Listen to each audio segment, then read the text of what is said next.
어느 조용한 시골 마을의 하나에 오래된 한옥이 있었습니다. 그 집은 오랫동안 비어 있었지만 마을 사람들 사이에서 그것은 귀신이 나오는 집이라고 알려져 있었습니다. 아이들은 그 집을 지나갈 때마다 발걸음을 재촉하며 서로에게 그 집을 배경으로 한 무시무시한 이야기를 전하곤 했습니다. 그러던 어느 날 서울에서 내려온 한 젊은 부부가 그 집을 임대하게 되었습니다. 그들은 시골의 고요함과 아름다운 자연, 경관에 반해 그곳에서 새 출발을 하기로 결심한 것이었습니다. 첫날 부부는 마을 사람들의 경고에도 불구하고 별다른 걱정을 하지 않았습니다. 그들에게 그저 오래되고 낡은 집일 뿐이었습니다. 밤이 되자 집안은 이상한 정적에 휩싸였습니다. 부부는 짐을 정리하는 동안 뭔가 이상한 느낌을 받았습니다. 특히 부부가 머물기로 한 방에서는 한겨울 같기도 하고 오싹한 냉기가 흘렀습니다.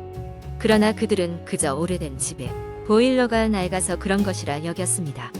그날 밤 부부는 피곤한 몸을 이끌고 잠자리에 들었습니다. 그런데 밤이 깊어질수록 이상한 소음들이 들려오기 시작했습니다. 처음에는 마치 바람이 창문을 흔드는 소리 같았지만 시간이 지날수록 소리는 점점 뚜렷해졌습니다. 그것은 마치 누군가가 발걸음을 옮기는 소리 같았습니다. 부부는 깜짝 놀라 잠에서 깼습니다. 남편은 집안을 둘러보기로 하고 조심스럽게 침실 문을 열었습니다. 그러나 복도에는 아무도 없었습니다. 이상한 기분이 들어 다시 침대로 돌아와 아내에게 아무 일도 아니라고 안심시켰습니다. 하지만 잠을 이루기 어려웠습니다. 그때 갑자기 문 뒤쪽에서 다시 그 발소리가 들렸습니다. 부부는 동시다발적으로 소리가 나는 방향을 보았습니다. 문은 서서히 열리기 시작했고 그 사이로 차가운 바람이 흘러들어왔습니다. 그리고 그 바람과 함께 뭔가 흐릿한 형체가 나타났습니다. 그 형체는 점점 뚜렷해졌고 부부는 그것이 흰 한복을 입은 여자 우유온이라는 것을 깨달았습니다. 여자는 아무 말 없이 그저 그들을 바라보았습니다. 두려움에 휩싸인 부부는 꼼짝도 할 수 없었지만 여자의 눈에서는 슬픔이 묻어나는 듯했습니다. 그들의 마음 한구석에는 이해할 수 없는 연민이 싹트기 시작했습니다. 이튿날 아침 부부는 무사히 밤을 지낸 것에 놀라웠고 무언가 여자의 이야기를 들어봐야겠다는 결심을 하게 되었습니다. 그들은 마을의 오래된 주민을 찾아가 그 집의 배경에 대해 물었습니다. 그제서야 그들은 그 집에 얽힌 슬픈 이야기를 들을 수 있었습니다. 오래전 그 집에서는 젊은 신부가 결혼을 앞두고 트라우마에 시달리다가 결국 목숨을 끊었다는 소문이 있었습니다.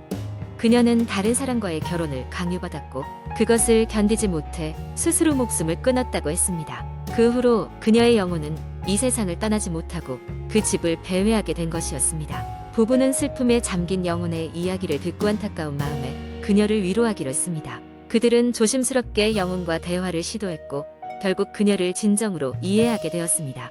그녀는 평생 비극적으로 묶여 있었지만 그들의 따뜻한 배려와 이해 덕분에 마침내 자유롭게 떠날 수 있었습니다.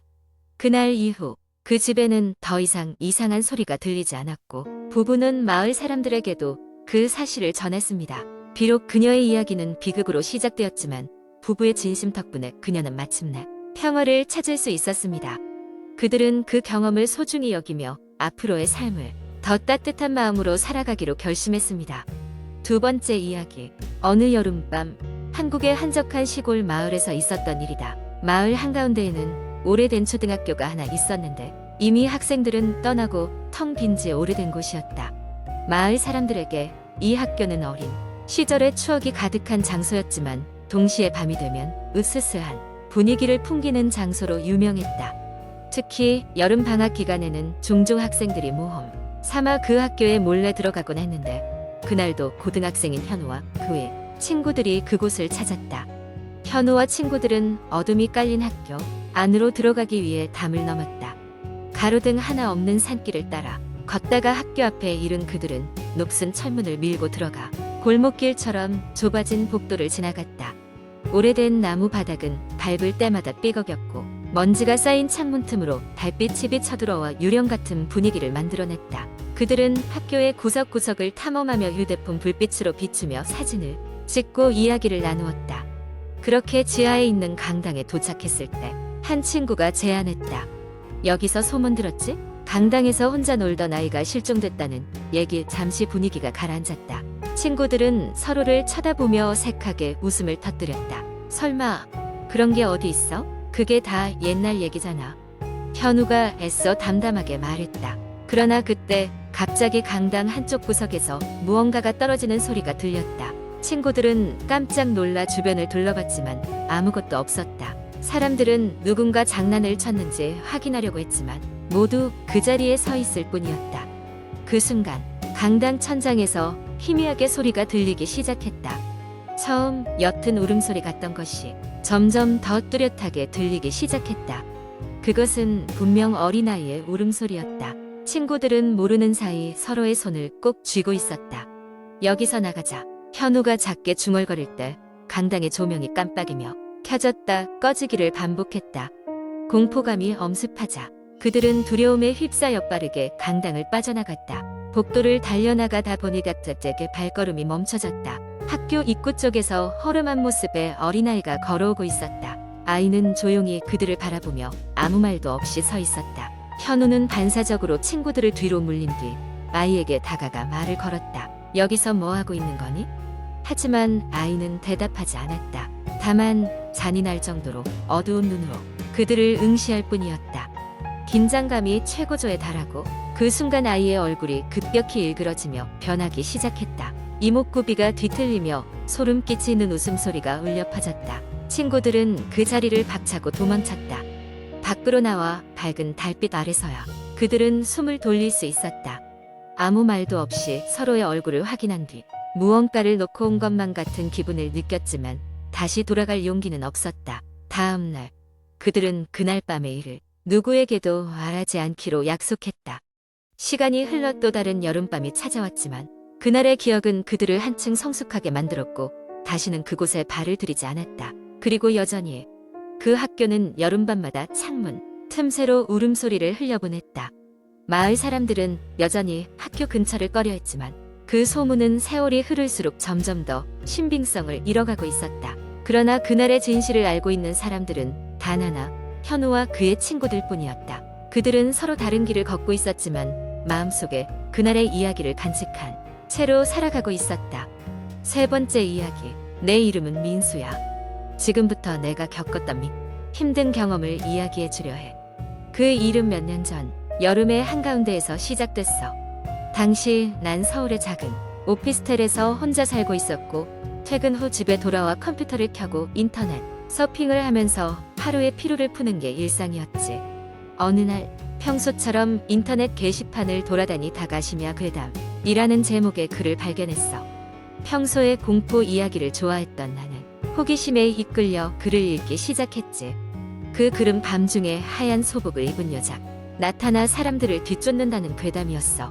실화라기엔 너무 허무맹랑해서 대수롭지 않게 여기고 넘겼어. 그날 밤 한여름임에도 불구하고 유난히 서늘한 바람이 창문 틈새로 스며들었어.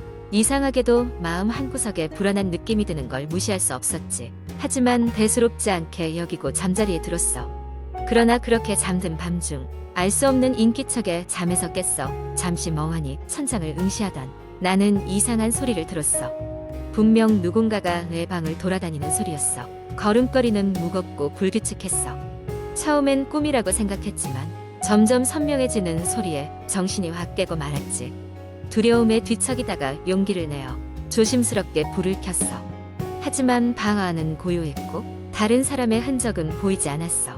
아무 일도 일어나지 않은 것처럼 보였지만 불안을 지울 수가 없었어. 그 후 며칠 동안은 아무 일도 없었고 난 그 사건을 잊으려 애썼어. 그러던 어느 날 늦은 저녁에 회사 일을 마치고 집에 돌아오는 길이었어. 마트에서 간단한 장을 보고 오피스텔 엘리베이터에 탔지. 엘리베이터 문이 닫히려던 순간 긴 생머리에 소복을 입은 여자 엘리베이터를 향해 걸어오고 있었어. 순간 등골이 오싹해졌지. 분명 그 괴담 속의 여자 같았거든. 나는 급히 닫힌 버튼을 눌렀고 문이 닫히는 틈새로 여자가 나를 쳐다보는 듯한 눈빛이 느껴졌어. 집으로 돌아와 문을 잠그고 가슴을 쓸어내렸지. 밤새도록 그 여자의 모습이 머릿속을 떠나지 않았어. 며칠 후 이상한 일이 연속으로 일어나기 시작했어. 집안 곳곳에서 물건들이 제멋대로 옮겨져 있거나 사라지는 거야. 처음에는 건망증이라고 생각했는데 갈수록 이상하단 걸 느낄 수밖에 없었어. 어느 날은 아침에 일어나 보니 거실 한가운데에 젖은 발자국이 이어져 있었어. 확실히 내 것이 아니었지. 두려움이 극에 달한 어느 날 밤 결정적으로 그 여자가 나타났어. 꿈인지 현실인지 모를 흐릿한 상태에서 천장에서부터 중력을 거스르듯 소복 입은 여자가 천천히 내려왔어. 그 날카로운 눈빛과 아무 감정 없는 표정이 아직도 생생히 기억나. 난 비명을 지르고 정신을 잃었어. 그 사건 후로 난 집에서 나와 부모님 댁으로 거처를 옮겼고 그 집은 이후로 발을 들이지 않았어. 시간은 흘렀고 그날 이후로 소복 입은 여자의 모습을 본 사람은 아무도 없어. 하지만 그 일이 단순한 환영이나 꿈이 아니었다는 걸 본능적으로 알고 있어. 이 이야기는 끝났지만 문득 그 밤의 서늘한 바람이 기억날 때면 아직도 등골이 오싹해져. 누구에게도 설명할 수 없는 그저 그런 공포 이야기 중 하나로 남았지만 그 일을 떠올릴 때면 다시 한번 손발이 떨리곤 해. 이것이 내가 겪은 기묘하고도 소름 끼치는 경험이야. 믿기 어려울 거야. 그렇지만 이 이야기를 기록함으로써 조금이라도 그때의 공포에서 벗어나고 싶었어. 밤중에 누군가 나를 지켜보고 있는 듯한 기분이 드는 날이 있다면 불을 켜고 확인해 보길 권할게.